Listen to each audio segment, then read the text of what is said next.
He is one of the most celebrated judges on the Food Network's hit show, Chopped. God, that show. Oh, my God. People get chopped all over. I get so nervous. The owner of the acclaimed Italian Scarpetta restaurant. Please welcome Chef Scott Conant. It's so nice to have you here, Chef. You're a little tough on the contestants there, Chef.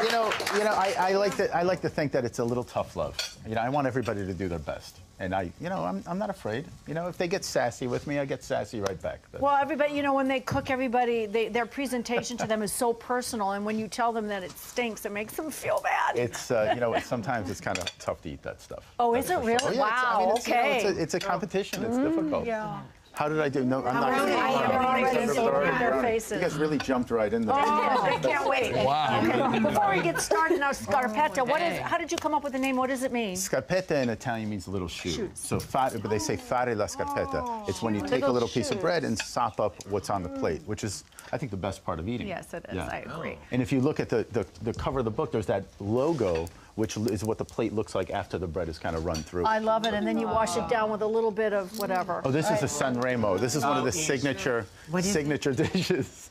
No, let her be wild and crazy. Never have a sip. We're getting ready for Cancun. We're doing shots. We're getting ready. We're going on a spring break, Mark. This is spring break. Yeah, that's right. We are. Right. So explain to us what you're doing, Chef. So in the pan here, I have a little bit of guanciale.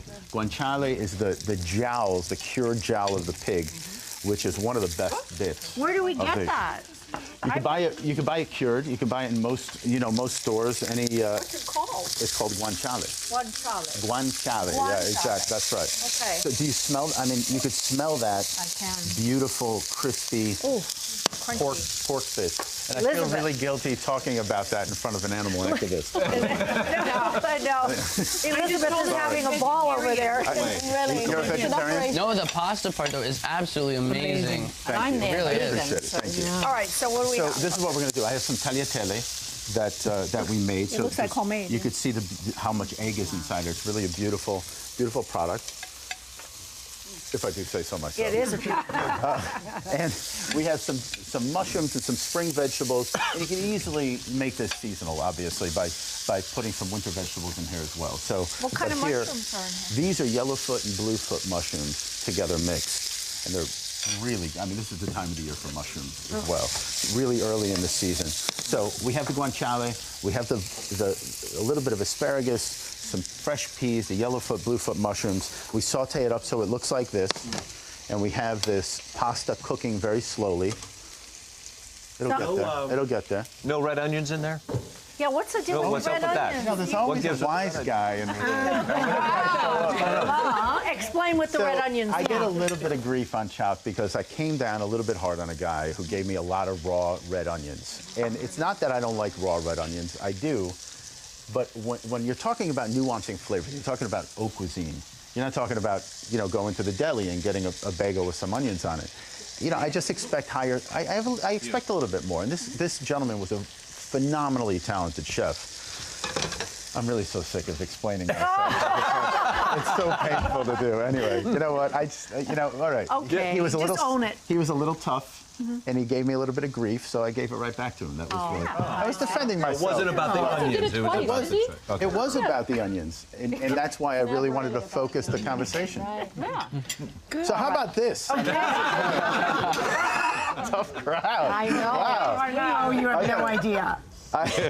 So this is what we do with these vegetables. We add a little bit of this pasta cooking liquid, because think about how much flavor that has. First of all, we salt it so that it tastes like broth. Yeah, now, how the salting? You have how much water in the ratio to your salt? Because a lot of people don't know if you don't salt your pasta, your dish is flat. The dish is going to be flat. That's right. But it's really about taste. So you have your water boiling, and then you add enough salt so it does taste like broth. Or like the ocean, as my nonna would say. But for me, that's a little bit. I don't want to correct your nonna, obviously. That tastes like the ocean.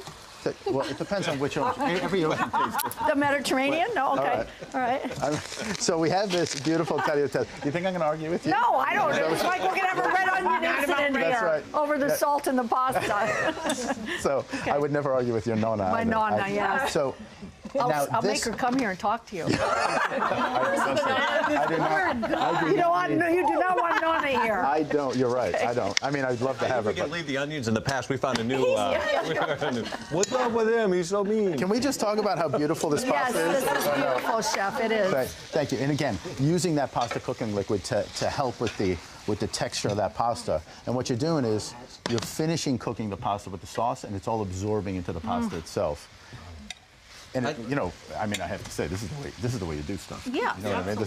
I'm a little bit biased again, but I this love is good. just the texture, the width of it. It's a.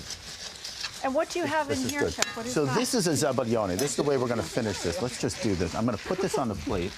I'm going to add a little bit of fresh cheese.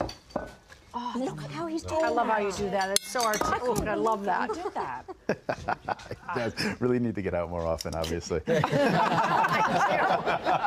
love the whole ritual of cooking and stuff. It's just so exciting for me. I got very lucky at a very young age, and I started cooking when I was around 11, and it's been my whole career. It's all been in the kitchen, my whole adult life. So this is what we call a zabaglione, right? A traditional zabaglione, obviously, is with marsala and eggs, and it's a very sweet thing. But I decided to make this a little bit savory.